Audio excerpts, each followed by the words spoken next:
Ok, vamos a orar rapidito para entregarla, para dar la palabra de hoy.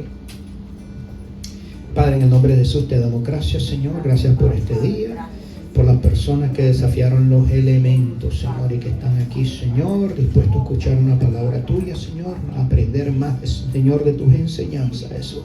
Espíritu Santo, unge mis labios, Señor, mi boca, mi mente, mi corazón, Señor.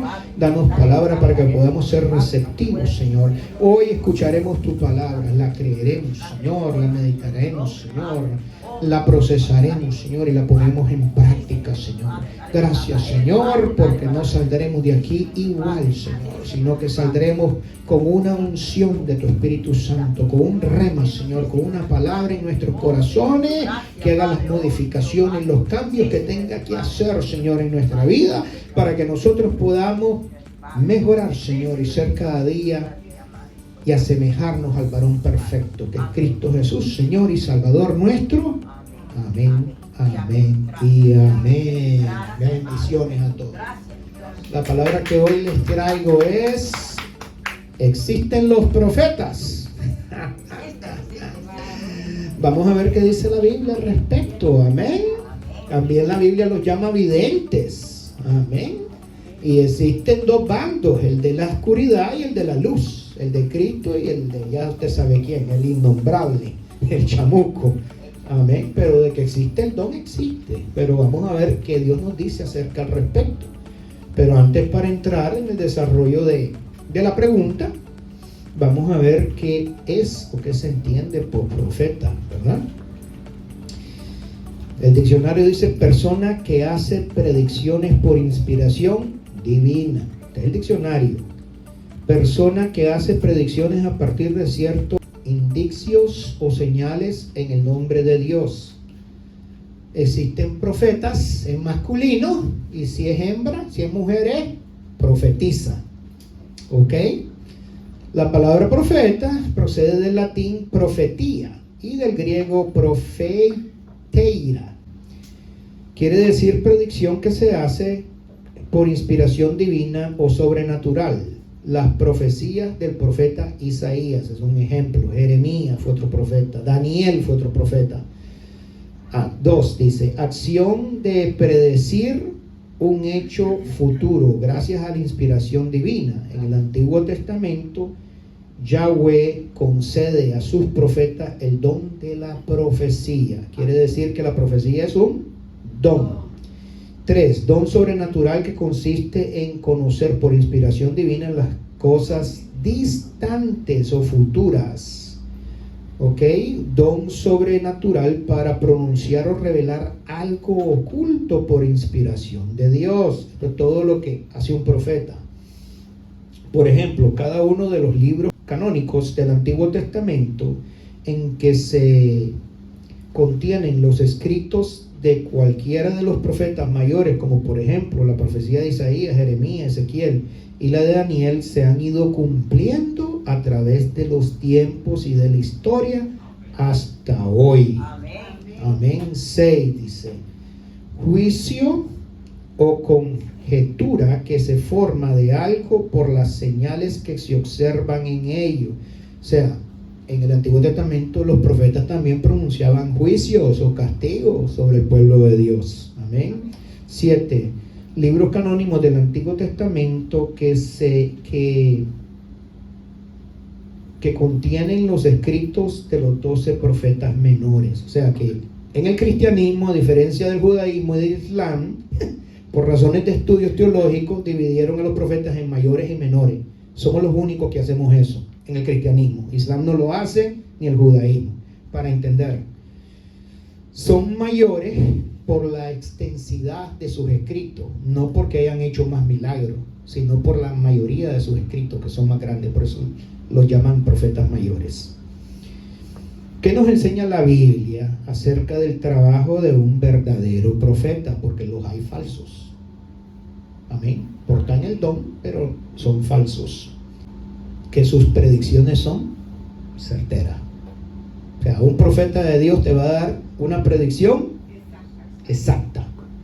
Cuando es de Dios, ¿por qué? Porque Dios no se equivoca. Amén. El hombre se podrá equivocar, pero Dios no se equivoca.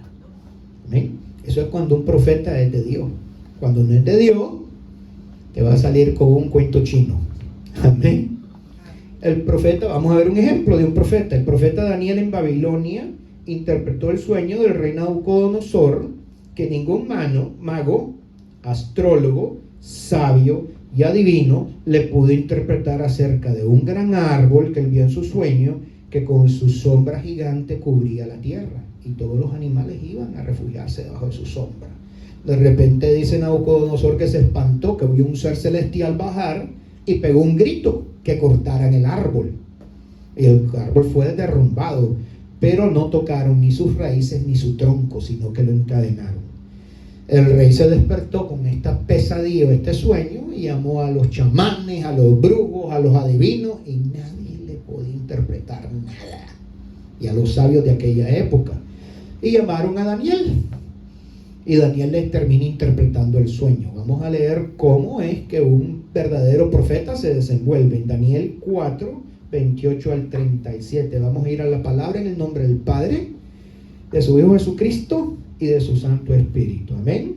Daniel 4, 28 al 37. Yo tengo la versión, traducción al lenguaje actual, porque es una traducción del vulgo, de la calle, que me sirve mucho a mí. Amén. Ok, Daniel 4, 28. Lo que Daniel le dijo al rey Nabucodonosor se hizo realidad, o sea, la profecía. Un año después, Daniel interpreta, déjenme hacer un paréntesis, Daniel interpreta el sueño al rey, que el árbol, ese gigante que él vio en el sueño, con esa sombra, que todos los animalitos iban a refugiarse, era el rey. Que Dios lo había levantado y lo había hecho un monarca poderoso sobre la tierra. Babilonia era la potencia de aquel tiempo. ¿Ok? Y cuando los animales salieron huyendo y bajó el ser celestial y gritó que derrumben el árbol y lo encadenen, era porque a él lo iban a humillar, por cuanto no le daba la gloria a Dios. Vamos otra vez, Daniel 4, 28, 37. Lo que Daniel le dijo al rey Nabucodonosor se hizo realidad. Un año después, el rey andaba paseando por su palacio y dijo: ¡qué grande es Babilonia! Yo fui quien la hizo grande y hermosa, para mostrar mi poder a todo el mundo. Todavía estaba hablando el rey cuando se oyó una voz del cielo que le dijo: rey Nabucodonosor, a partir de este momento dejarás de ser rey. No vivirás ya entre la gente, sino que vivirás 7 años entre los animales. Comerás hierba del campo como ellos, hasta que reconozcas que el Dios Altísimo es el único rey de este mundo. Solo Dios puede hacer rey a quien Él quiere que sea rey. Estas palabras se cumplieron inmediatamente, y el rey dejó de vivir entre la gente, comía pasto como los toros y se bañaba con el rocío del cielo. Sus cabellos parecían plumas de águila y sus uñas parecían garras de pájaro. Mire lo que le pasó a este rey. Como dicen los hermanitos cubanos, lo pusieron ¿a qué? A comer hierba. Por creerse la última Coca-Cola del desierto. Vamos al 34. Nabucodonosor sana de su locura. Al cabo de los 7 años, yo, Nabucodonosor, dejé de estar loco. Entonces levanté los ojos al cielo y le di gracias al Dios Altísimo, que vive para siempre. Lo alabé y le dije: tu poder dura para siempre y tu reino no tendrá fin. Ante ti nada podemos hacer los que vivimos en la tierra. Tú haces lo que quieres con los ejércitos del cielo, y con los habitantes del mundo nadie puede oponerse a ti, ni hacerte ningún reclamo. 36. Tan pronto como dije esto, sané de mi locura y recuperé la grandeza de mi reino. Volví a ser el mismo de antes. Todos mis consejeros y jefes de mi reino vinieron a servirme, y llegué a ser más poderoso que antes. 37. Por eso alabo y adoro al Rey de los cielos, pues todo lo que hace está bien hecho. Él es un Dios justo que humilla a los que son orgullosos. Lo digo yo, el rey Nabucodonosor. Mire qué experiencia la que él aprendió. ¿Ah? Un rey poderoso que se glorió de que él había hecho todo con sus manos y no le dio la gloria a Dios. Por eso cuando nosotros hacemos algo, tenemos que darle las gracias a Dios que Él nos da el poder de hacer riqueza, dice la palabra. Y nos da también salud, porque si usted no tiene salud, no tiene nada. Amén. ¿Qué dice la Biblia de las profecías? Las profecías bíblicas consisten en la proyección de los eventos que ya se cumplieron, como los del presente, que se están cumpliendo hoy, y los que estarán por cumplirse en el futuro. El estudio de los tiempos del fin se conoce como escatología bíblica, que es el uso de eventos proféticos y poder interpretar el presente, el pasado y los eventos que están por venir en el futuro. O sea, hay un estudio que le da a usted las pautas, que se llama escatología, para usted poder saber lo que son las formas, las figuras, los símbolos y entender los tiempos. Cuando los discípulos se le acercaron al Señor, le dijeron: bueno, ¿y qué señal habrá de los últimos tiempos? ¿Cómo van a ser los días del fin? El Señor le dijo que iban a haber hambre, pestilencia, enfermedades, guerra, pero con todo y eso no era el fin. Dice que se iban a levantar padres contra sus hijos, hijos contra sus padres. Usted ve ahora cómo los padres se matan, dejan una herencia, y los 4 hijos que se llevaban bien terminan peleándose por lo que nunca ellos hicieron ni se sacrificaron. Qué cosa más triste. Y esas son señales de la época donde vivimos. Pablo le dijo a Timoteo que en los últimos días los hombres iban a ser amadores de sí mismos, avaros, groseros, calumniadores, gente terrible. Y esas son las señales que estamos viendo allá afuera, ¿ok? Lo que el ser humano hace contra el mismo ser humano. Amén. Vamos a leer qué dice la palabra de Dios acerca de los profetas y por qué son muy atacados dentro del cristianismo. No solo los profetas, también los apóstoles, o sea, los obispos. Vamos a ver qué dice la palabra de Dios. Vamos a ir a Efesios 4, 11 al 16. Como lo repito, yo estoy usando la traducción al lenguaje actual porque es más del vulgo, de la calle. Amén. Es más fácil a mí. O sea, usted puede usar la versión que usted quiera. Dios habla hoy, que es católica, Reina Valera del 60, contemporánea, la que usted quiera. Amén. Efesios 4, 11 al 16. Él fue quien le dio a unos la capacidad de ser apóstoles. La Reina Valera dice: Él fue quien constituyó. Agarra esa palabra un momentito y téngala ahí. Ok. Efesios 4, 11 al 16. Él fue quien le dio a unos la capacidad de ser apóstoles, a otros la de ser profetas, a otros la de ser evangelistas y a otros la de ser pastores y maestros. Hizo esto para que todos los que formamos la iglesia, que es el cuerpo, estemos capacitados para servir y dar instrucción a los creyentes. 13. Así seremos un grupo muy unido y llegaremos a tener todo lo que nos falta. Seremos perfectos como lo es Cristo, por conocer al Hijo de Dios y por confiar en Él. 14. Ya no seremos como niños, que ahora piensan una cosa y más tarde piensan otra, y que fácilmente son engañados por las falsas enseñanzas de la gente astuta, que recurre a toda clase de trampas. La Reina Valera dice artimañas. Al contrario, el amor debe hacernos decir siempre la verdad, para que en todo lo que hagamos nos parezcamos cada vez más a Cristo, que es quien gobierna la iglesia. Cristo es quien va uniendo a cada miembro de la iglesia según sus funciones y quien hace que cada uno trabaje en armonía para que la iglesia vaya creciendo y cobrando más fuerza por causa del amor. Amén. Entonces dice que Él fue el que constituyó.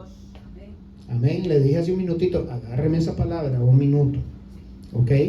Son 5 ministerios, 5 oficinas. Amén. Las que le mencioné. Se conoce como el ministerio quíntuple. Amén. La de ser profeta, evangelista, pastores, maestros. ¿Y cuál es el otro? Y apóstoles. Amén. ¿Qué es constituir? Yo me fui al diccionario. Dice formar, componer, ser. Ejemplo, el sol y los planetas constituyen el sistema solar. El robo constituye un delito. Son ejemplos del diccionario. Establecer, elegir, fundar.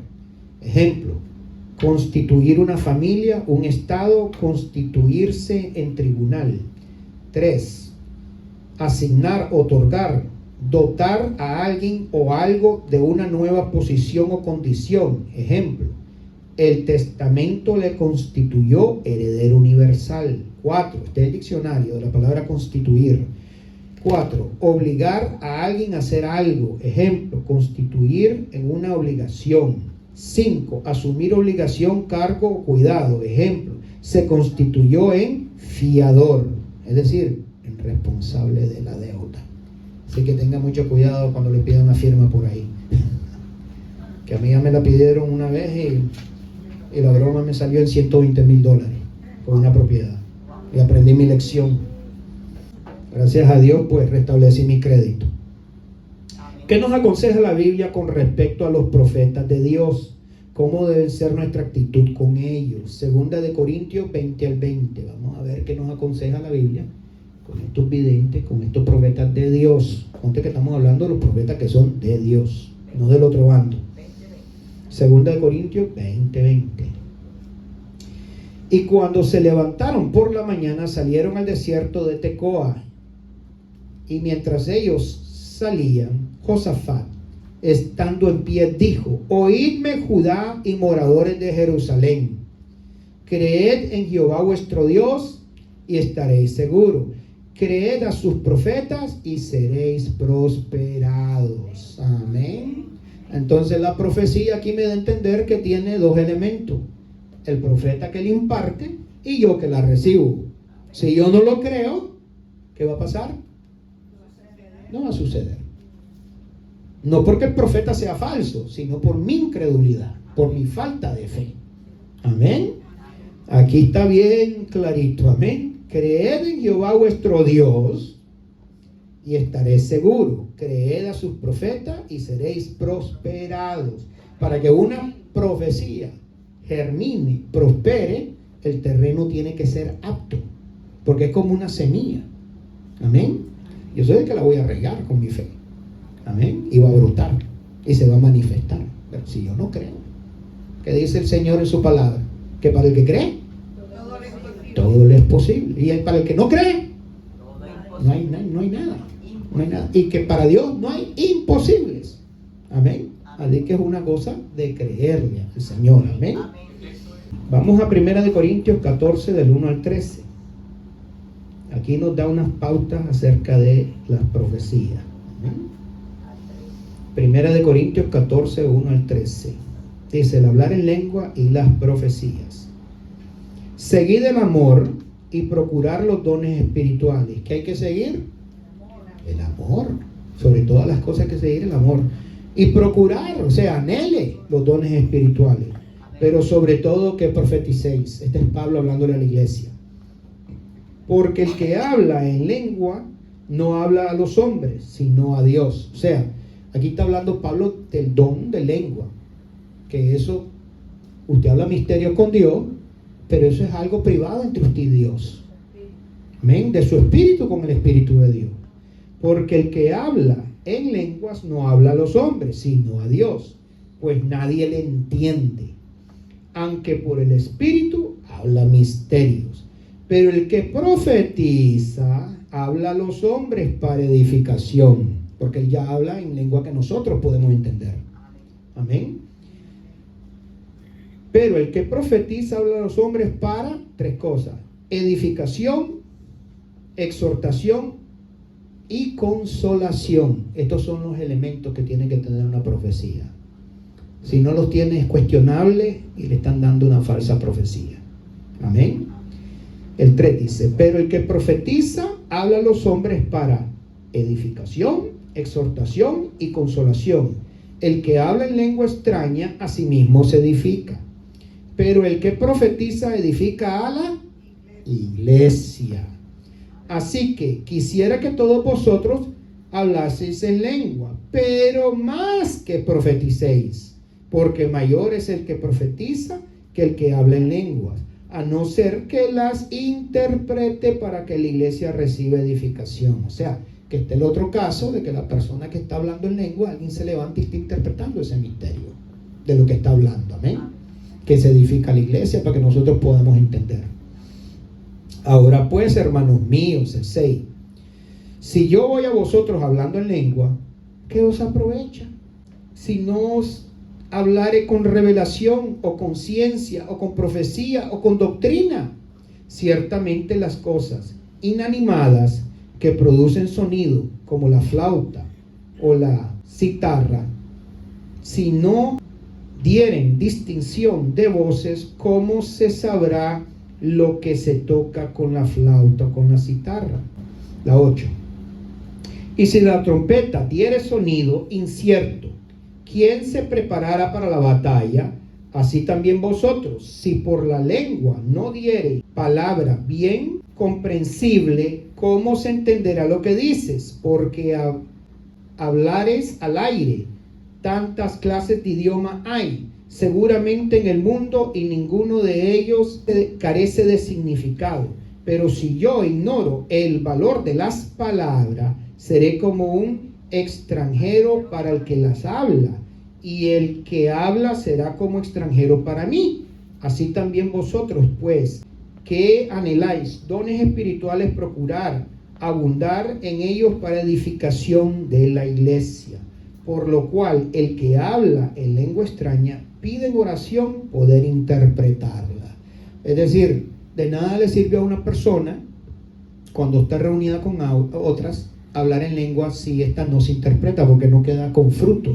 Entonces Pablo aquí nos sugiere que anhelemos los mejores dones, que la profecía es un don, es una revelación de Dios que viene a la persona y que se edifica toda la iglesia. ¿Cuándo usted puede? Y usted me va a preguntar, pero pastor, ¿cuándo yo puedo reprender una profecía? ¿Se puede hacer eso? Si es falsa, sí. Amén. Si no tiene estos tres elementos que le hablé, de edificar, de exhortar y consolar. Amén. ¿Cuándo es falsa? Cuando la persona, estando en pecado, no le dicen que cambie su vida, haciendo injusticia, no le hablan de nada y apela a la codicia, a la hiperprosperidad o a la superprosperidad. ¿Cuándo es falsa? Cuando lo que te están diciendo, pues, realmente es algo que no incentiva a que la persona o el receptor anhele cambios, ¿ok? No le exhortan, no la redarguyen, no la amonestan, ¿ok? Lo único que le hablan es de abundancia, de prosperidad, de billete, de auto, de casa. Ese se conoce como el hiperevangelio o el evangelio de la superprosperidad. No es mala la prosperidad, Dios prospera a sus hijos. De hecho, si usted tiene una hija y un hijo, usted no los quiere ver mal. Inclusive, usted quiere que ellos estén mejor que usted. Amén. Que cuando usted se vaya de esta tierra, a él le quede una casa, a él le quede un dinerito. Usted los quiere ver bien. Así es Dios. Dios quiere ver bien a sus hijos. Usted no quiere ver a su hija enfermo o a su hijo enfermo. Así mismo es Dios. ¿Me entiende? Pero ahora se predica un evangelio light, suave, que no se le dice a las personas, no se les señala el pecado, no se les adjudica que cambien, no se les dice, oye, no hagas esa injusticia contra tu prójimo. Y solo apela a la codicia. Es un mensaje codicioso. Tráeme un sobre $1,000 que yo te voy a dar 100,000. Ese es el mensaje que usted oye ahora. Y la gente cae en eso. Dios no necesita el dinero. Necesitamos nosotros el dinero, somos los hombres, aquí en la tierra. Y la gente cae, porque eso es lo que ellos quieren oír. Porque eso apela a la codicia del corazón. Amén. Vamos a ver un profeta que fue donde un rey y le llegó una profecía de que bajara la cabeza, de que se sometiera, se humillara, para que no pereciera todo el reino. Pero él no quiso. Su corazón estaba apelando a la codicia, a lo que le decía un falso profeta. Aquí no va a pasar nada de eso. En 2 años vamos a salir adelante. Todos los tesoros que se robaron de aquí van a ser devueltos. Eso es lo que el rey quería oír. Y termina echando preso al profeta Jeremías. Eso está en Jeremías 27, del 1 al 22. Para que usted vea la distinción entre una falsa profecía y una profecía de Dios. Todo lo que Jeremías dijo se cumplió a pie de la letra. Jeremías 27, 1 al 22. Es mejor rendirse, dice, traducción al lenguaje actual. Cuando Sedequías, este era el rey, comenzó a reinar en Judá, Judá estaba al sur, Dios me dijo: Jeremías, quiero que fabriques un yugo de madera y que le pongas unas correas para atarlo a tu cuello. Ve luego ante los mensajeros que han venido a Jerusalén para visitar a Sedequías. Lleva al opuesto el yugo, que representa el poder de Babilonia, el rey extranjero, que estaba en lo que conocemos Irak. Envía con ellos el siguiente mensaje a los reyes de Edom, Moab, Amón, Tiro, Sidón, todos estos reinos alrededor de ahí de Judá, perdón. Yo soy el Dios Todopoderoso, soy el Dios de Israel. Con mi gran poder hice la tierra, y a los hombres y a los animales que viven en ella. Yo decido quién la gobierna, y cómo el rey de Babilonia está a mi servicio. Ya he decidido darle a él, a su hijo y a su nieto, el dominio de todos esos países. Hasta les he dado las bestias del campo para que las domine. Si alguno de estos países no se rinde por la buena ante el rey de Babilonia, yo lo castigaré con guerra, hambre y enfermedades, hasta que se rindan por completo. Les juro que así lo haré. Oiga, esto es Dios hablando, que el enemigo iba a venir y que Dios sencillamente le estaba dando luz verde al enemigo de conquistar a los israelitas. Y la opción que les daba Jeremías es: bajen la cabeza, sométanse al gobierno de este rey. Sin embargo, llegará el día en que Babilonia será dominada por muchas naciones y por reyes más poderosos. El 9:10 dice: por tanto, no crean en las mentiras que les dicen los falsos profetas, los adivinos, los soñadores, los brujos y los astrólogos. ¡Wow!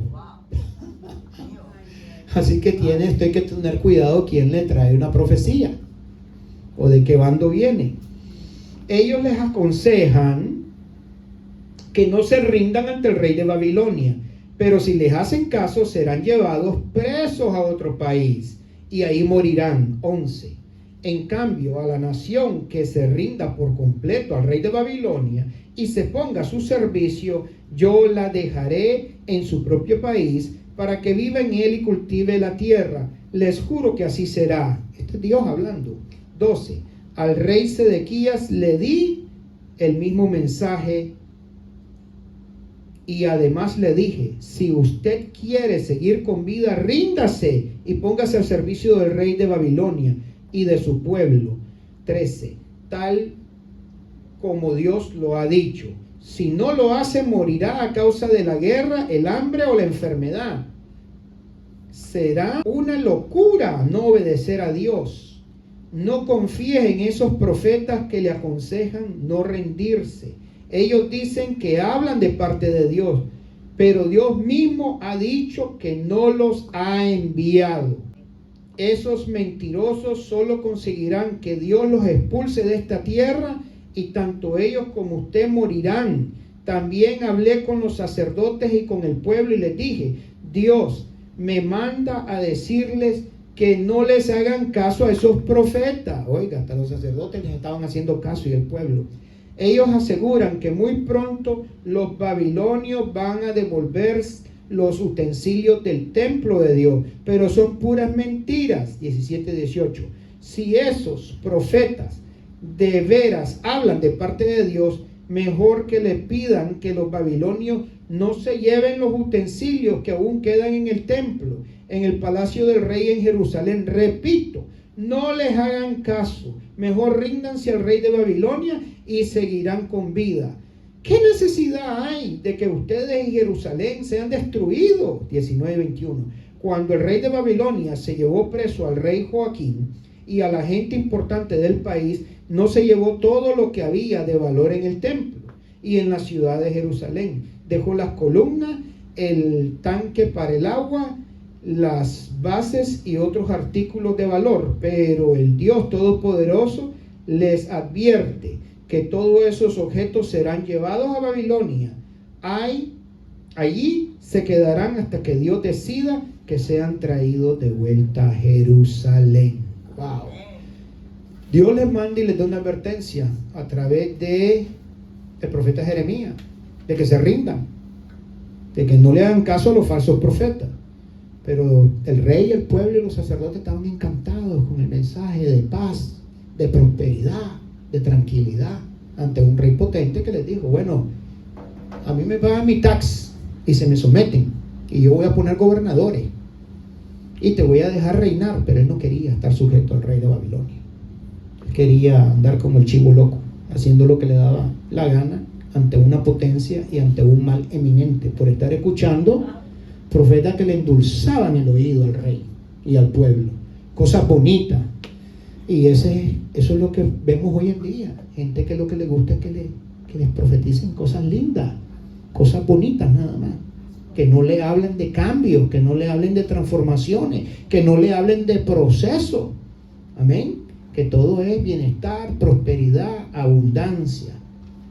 Es triste el caso, pero eso es. Usted puede seguir viendo la historia, que ellos terminaron mal. Al rey se lo llevan, ¿ok? Le sacaron hasta los ojos, le mataron a sus 2 hijos, ¿ok? Y Nabucodonosor fue y sacó de la cárcel a Jeremías, porque lo tenían preso en una mazmorra. Amén. La historia es triste, como ellos terminaron, ¿amén? En el exilio, por no hacer caso, por no ser sumisos y obedientes a la voluntad de Dios. Ahora vamos a ver el caso de cuando a una persona se le da una profecía para sanidad. ¿Ok? La que leímos anterior fue para todo un reino. No hicieron caso, terminaron mal. Ahora vamos a ver una profecía personal para un individuo. Pero el problema es que este individuo era orgulloso. Amén. Y Dios está tratando con su orgullo, porque Dios quería sanarlo, pero el problema es que su orgullo no lo dejaba alcanzar la sanidad. Vamos a Segunda de Reyes 5 del 1 al 27. Tal vez no lo podamos leer todo. Se llama Eliseo sana a Naamán. Eliseo era un profeta. Naamán era un general de Siria. Amén. Naamán era general del ejército de un país llamado Siria. Era un hombre muy importante y el rey lo quería mucho, porque por medio de él Dios le había dado grandes victorias a Siria. Pero este valiente soldado tenía una enfermedad de la piel llamada lepra. 2 dice: a veces los sirios iban y atacaban a los israelitas. En una de esas oportunidades tomaron prisionera a una niña que fue llevada a la casa de Naamán para ayudar a su esposa. Esa niña le dijo a la esposa de Naamán, del general: si mi patrón fuera a ver al profeta Eliseo, que vive en Samaria, se sanaría de la lepra. Oiga la fe de esa niña, tremenda. La niña, se la llevan presa, la hacen esclava, se la llevan a Siria, y la niña le dice a la mujer del general: eso no es problema. Para mi Dios ese no es problema. Si usted lo manda allá donde el profeta Eliseo, el Señor la sana a mi patrón, al general. 4. Cuando Naamán se enteró de esto, fue a ver al rey y le contó lo que había dicho la niña. El rey de Siria le contestó: ve enseguida a Samaria. Voy a darte una carta para el rey de Israel. Así que Naamán tomó 30,000 monedas de plata. Oiga lo que hizo este hombre. 6,000 monedas de oro, oiga, y 10 vestidos. Partió de ahí llevando la carta para el rey de Israel. la cual decía: te envío esta carta para que sepas que Naamán, general de mi ejército, va de mi parte y quiero que lo sanen de su lepra.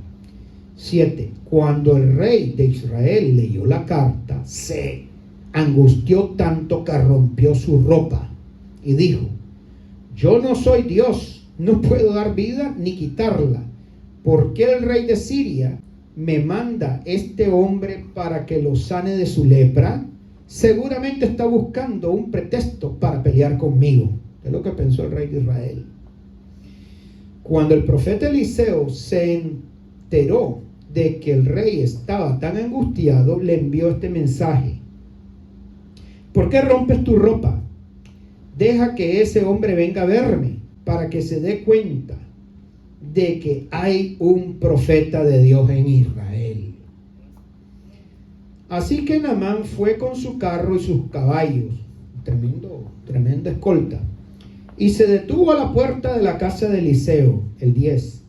El profeta le envió un mensajero diciendo: ve y métete 7 veces en el río Jordán y te sanarás de la lepra.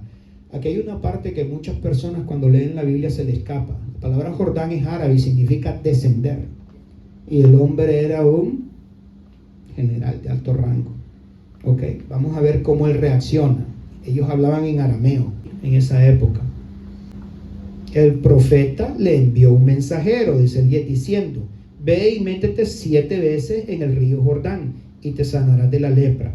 Naamán se enojó y se fue diciendo: yo pensé que el profeta saldría a recibirme y que oraría a su Dios. Creí que pondría su mano sobre mi cuerpo y que así me sanaría de la lepra. Oiga, aquí el tipo ya tenía un formato de cómo iba a ser su sanidad en su mente. Ya había hecho los cálculos. 12. Los ríos Habana y Farfar, que están en Damasco, son mejores que los de Israel. No podría bañarme en ellos y sanarme. O sea, él quería la sanidad a su manera, el general, no la manera que Dios le había dicho, la prescripción que Dios le dio. Eso es como cuando usted va donde el médico y le dan una prescripción y usted: ¿yo para qué quiero esto? ¿No hubiera sido mejor tomar otro medicamento? Pero si el médico se lo está recomendando, es basado en los exámenes que usted le hizo. Amén. Amén. Así que Naamán se fue con su carro y sus caballos y se detuvo a la puerta de la casa de Eliseo. Leímos eso en el 9. El profeta le envió un mensajero que se meta 7 veces en el Jordán. En el 11, Naamán se enoja, se fue furioso.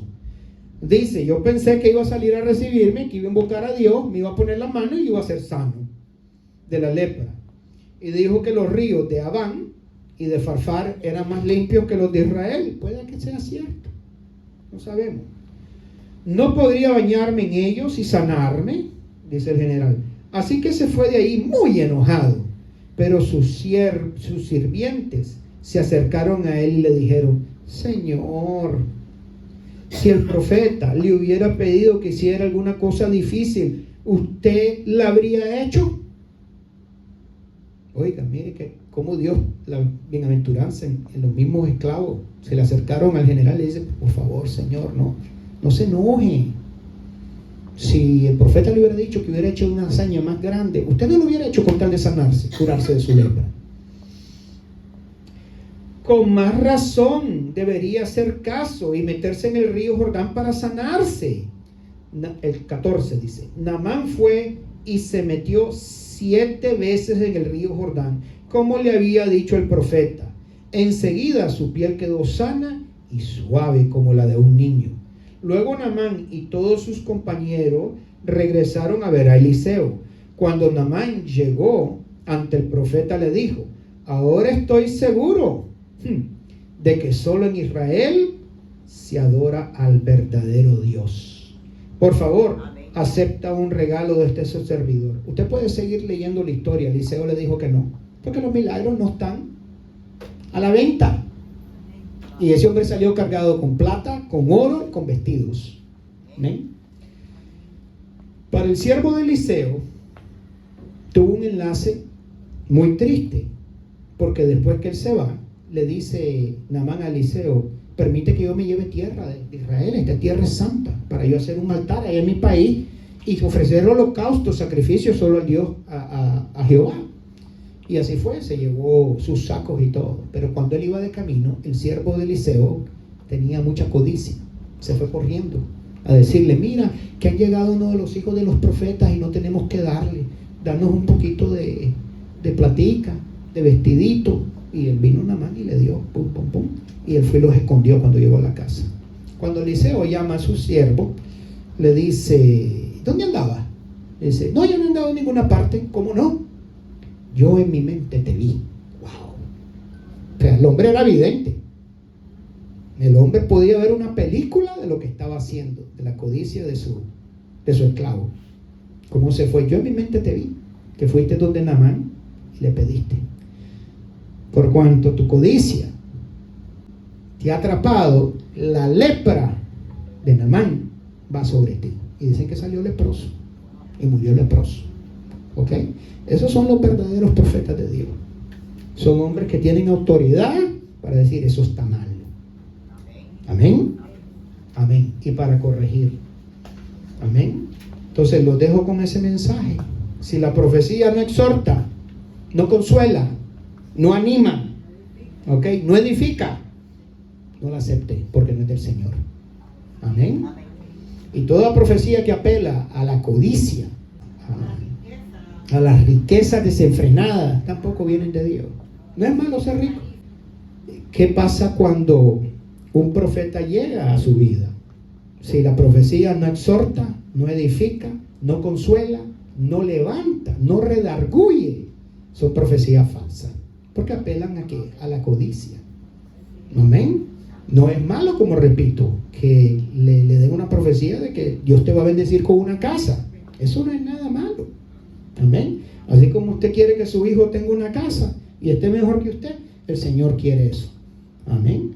Pero si entre la profecía no hay una exhortación a que nosotros nos acerquemos a Dios, a que nosotros seamos mejores cristianos, mejores personas, amén, para con el prójimo, no endereza lo torcido, entonces cuestione usted la profecía.